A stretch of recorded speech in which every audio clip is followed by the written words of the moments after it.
খালি পেটে আর কত কবিতা লিখা যায়।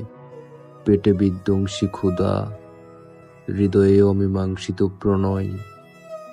কবিতা খাওয়া যায়, গেলে তো নিবারণ করা যেত রাষ্ট্রের যাবতীয় অভাব অনটন।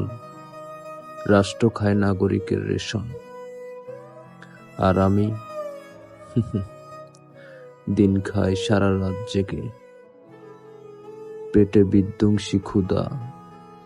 প্রিয়তম রাষ্ট্র, নাগরিক খাওয়া কবে ছেড়ে দিবা?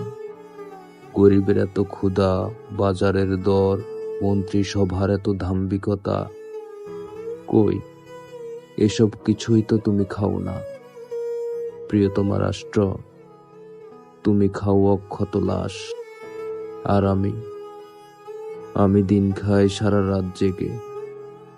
প্রিয়তম রাষ্ট্র, তোমার গাড়ে চেপে আছে যেসব সেতু, টানেল, উঁচু ইমারত, বৈদ্যুতিক খাম্বা, ডিজিটালাইজড বসুন্ধরা, সেসব কিছুই তো খাওয়া যায় না, এমনকি কবিতাও না।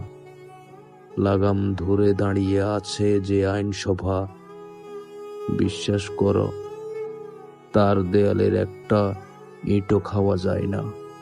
তবুও মন্ত্রিসভার দেবতারা খায় গরিবের পেটের শিশু, রাস্তার পিচ ঢালাই, রেশনের আধোয়া চাল, সেতুর কনক্রিট, জীবিতদের ফুসফুস।